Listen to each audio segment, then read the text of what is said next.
इस वीडियो में हम संस्कृत सुधा कक्षा 4 की कार्यपुस्तिका के तृतीय पाठ है यानी तीसरे पाठ की वर्कशीट का हल देखेंगे। ये वर्कशीट वाक्य प्रयोग पर आधारित है। वाक्य प्रयोग पर आधारित ये वर्कशीट है। सबसे पहला प्रश्न है इसमें, उदाहरणानुसारम सर्वनाम पदानाम प्रयोगम कुरुत। उदाहरण के अनुसार सर्वनाम शब्दों का प्रयोग करो। तो यहाँ पर जो उदाहरण दिया हुआ है इसके अनुसार हमें सर्वनाम शब्दों का प्रयोग करना है। संस्कृत में 3 लिंग होते हैं, पुल्लिंग, स्त्रीलिंग, नपुंसकलिंग। पुल्लिंग जैसे पुरुष जाति का बोध कराने वाले शब्द होते हैं, जैसे बैल है, आदमी है, जैसे घोड़ा है, हाथी है, ये तो होते हैं जैसे पुल्लिंग शब्द। स्त्रीलिंग हो गए जैसे गाय है, भैंस है, चींटी है, ये हो गए स्त्रीलिंग शब्द। और नपुंसकलिंग शब्द हुए जैसे फूल है, पत्ता है, लकड़ी है, फल है, इस तरह से ये होते हैं नपुंसकलिंग। तो संस्कृत में 3 लिंग होते हैं, स्त्रीलिंग, पुल्लिंग और नपुंसकलिंग। अब यहाँ पर उदाहरण दिया हुआ है। यहाँ पर पहले पुल्लिंग शब्दों के उदाहरण दिए हैं। चित्र में सबसे पहले एक हिरण दिखाई दे रहा है, इसके बाद 2 हिरण हैं, फिर बहुत सारे हिरण हैं। तो एक वचन, द्विवचन, बहुवचन, इस तरह से रूप हैं इनके। तो यहाँ पर लिखा है मृगः धावति, हिरण दौड़ता है। मृगः मतलब हिरण, धावति मतलब दौड़ता है, मृगः धावति। तो यहाँ पर हमने मृगः के लिए जो ये मृगः शब्द है इसके लिए प्रयोग किया हुआ है सर्वनाम शब्द अयम। अयम मतलब यह दौड़ता है। मृगः धावति, इसके लिए सर्वनाम शब्द लिखा गया है, यह दौड़ता है, अयम धावति। इसी तरह से मृगौ धावतः, हिरण दौड़ते हैं, ये द्विवचन है, 2 हिरण दौड़ते हैं। तो इसके लिए मृगौ के लिए सर्वनाम शब्द प्रयोग किया गया है इमौ, ये दोनों दौड़ते हैं। इमौ का मतलब ये दोनों दौड़ते हैं। इसी तरह से मृगः धावन्ति, मृगः का मतलब बहुत सारे हिरण, मृगः मतलब बहुत सारे हिरण, बहुवचन रूप है। मृगः धावन्ति, हिरण दौड़ते हैं। तो इस मृगः के लिए इन्होंने सर्वनाम शब्द का प्रयोग किया है इमे। इमे मतलब ये सब दौड़ते हैं। अयम का मतलब यह है, इमौ मतलब ये दोनों, और इमे का मतलब ये सब दौड़ते हैं। तो इस तरह से हमें सर्वनाम शब्द लिखने हैं। अब यहाँ पर हाथी का चित्र दिया हुआ है। हाथी को संस्कृत में गजह कहते हैं। गजह मतलब हाथी, एक वचन रूप। गजौ मतलब 2 हाथी, द्विवचन रूप। गजहा मतलब बहुत सारे हाथी, बहुवचन रूप। तो यहाँ पर इन्होंने लिखा है गजह चलती, हाथी चलता है। गजौ चलता है, हाथी चलते हैं, 2 हाथी चलते हैं। गजहा चलंती, बहुत से हाथी चलते हैं। तो इनके लिए सर्वनाम शब्द हमें इसी तरह से लिखना है, अयम चलती, यह चलता है, इमौ चलता है, ये दोनों चलते हैं, इमे चलंती, ये सब चलते हैं। इस तरह से हम इन्हें लिखेंगे। अब यहाँ पर दिया है स्त्रीलिंग शब्दों के रूप में उदाहरण इन्होंने दिए हैं। सबसे पहले ये दी गई है एक चींटी, 2 चींटियाँ हैं और ये बहुत सारी चींटियाँ हैं। तो एक चींटी को कहते हैं पिपीलिका, पिपीलिका। फिर इसके बाद पिपीलिका और 2 चींटी होंगी तो पिपीलिके, और बहुत सारी चींटी होंगी तो पिपीलिकाहा, पिपीलिकाहा। तो आपको इसी तरह से यहाँ उदाहरण में दिया है पिपीलिकाहा चलती, चींटी चलती है। कितनी चींटी? एक चींटी, ये स्त्रीलिंग का उदाहरण है। पिपीलिके चलते हैं, 2 चींटियाँ चलती हैं। पिपीलिकाहा चलंती, बहुत सारी चींटियाँ चलती हैं। अब इनके सर्वनाम रूप देखिए, इयम चलती, यह चलती है। इमे चलते हैं, ये दोनों चलती हैं। इमह चलंती, ये सब चल रही हैं या चलती हैं।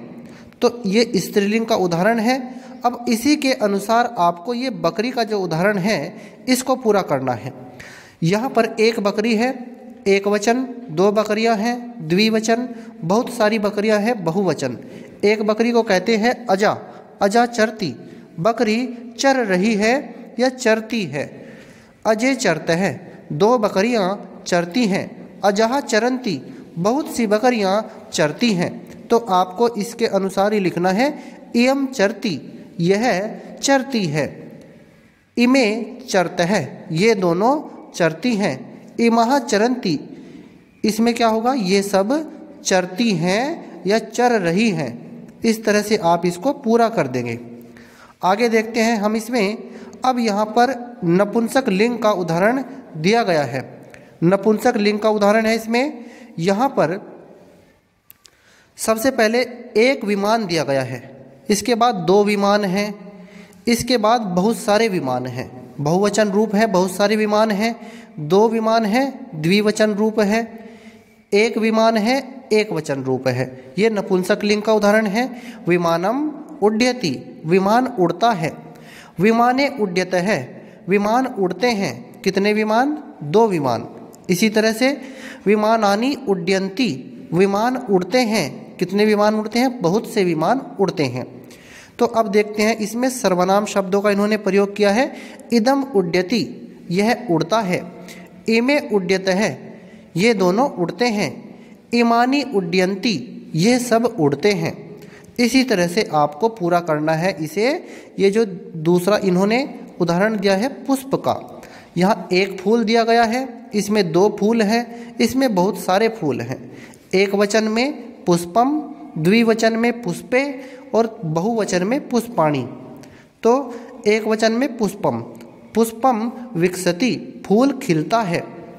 पुष्पे विकसत है, दो फूल खिलते हैं। पुष्पाणि विकसन्ति, बहुत से फूल खिलते हैं। तो इसी के अनुसार आपको सर्वनाम शब्दों का प्रयोग करना है। इदम विकसति, यह खिलता है। इमे विकसत है, ये दोनों खिलते हैं। इमानी विकसन्ति, ये सब खिलते हैं। तो इस तरह से आप सर्वनाम शब्दों का प्रयोग करेंगे। अब इसमें दूसरा प्रश्न है, सर्वनाम पदम दृष्ट्वा क्रियापदानि लिखत। सर्वनाम शब्दों को देख करके क्रियापदों को लिखो। तो आपको ये क्रियापद लिखने हैं। तो अब आप इस गोले को देखिए, इस चित्र को देखिए। हमने यहाँ पर सर्वनाम शब्दों के हिसाब से क्रियापदों को लिख दिया है। तो अब आप इनको देख सकते हैं। क्रियापदों को हमने लिख दिया है। जैसे हमने लिखा है, इसको देखिए, अयम इमौ इमे। पहले इसको देखिए, अयम इमौ इमे। इसके अनुसार हमने क्या क्या लिखा है, अयम इमौ इमे। तो इसके अनुसार देखिए, अयम चलती, अयम धावती, अयम खादती। अयम चलती, यह चलता है। अयम धावती, यह दौड़ता है। अयम खादती, यह खाता है। अब देखते हैं, अयम जो है वो एक वचन रूप है।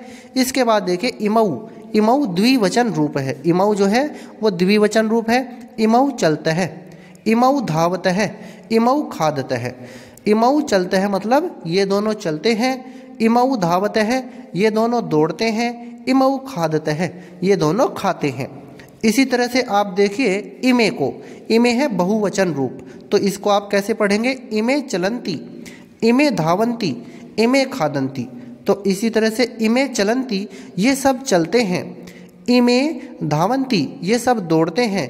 इमे खादंती, ये सब खाते हैं। तो इस तरह से हमने इसको पूरा किया है। इसी तरह से आप दूसरे रूप भी पूरे कर सकते हैं। जैसे देखिए, इदम इमे इमानी, इसके रूप हमने लिखे हैं इदम इमे इमानी के। तो इदम इमे इमानी के रूप हमने लिखे हैं, इदम विकसति, इदम उड्यति, इदम पतति। इसी तरह से इमे विकसत है, इमे उड्यत है, इमे पतत है। ये द्विवचन रूप है। इसका बहुवचन रूप है इमानी विकसंती, इमानी उड्यंती, इमानी पतंती। इस तरह से इनका बहुवचन रूप चलेगा। और इसी तरह से हम लिख सकते हैं इसमें इयम इमे इमहा, इयम इमे इमहा। तो इसमें हमने लिखा है इयम चलती, यह चलती है। इयम खादती, यह खाती है। इयम पिबती, यह पीती है। इसी तरह से द्विवचन में लिखा है इमे चलत है, इमे चलत है, इमे खादत है, इमे पीबत है। इस तरह से ये रूप लिखे हैं। और इमहा, ये बहुवचन रूप है। इमहा चलंती, इमहा खादंती, इमहा पिबंती। तो इस तरह से आप इस रूप को पूरा करेंगे। ये सर्वनाम शब्दों के हिसाब से यहाँ पर क्रियापद इस तरह से आप लिखेंगे। एक वचन, द्विवचन, बहुवचन रूप ये यहाँ पर दिए गए हैं, तो इस तरह से आप क्रियापद इसमें लिख सकते हैं।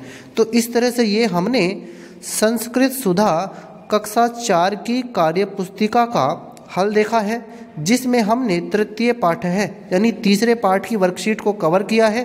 अगर आपको यह वीडियो अच्छा लगा है तो कृपया करके इसे लाइक और शेयर करें और हमारे चैनल को सब्सक्राइब जरूर करें। धन्यवाद।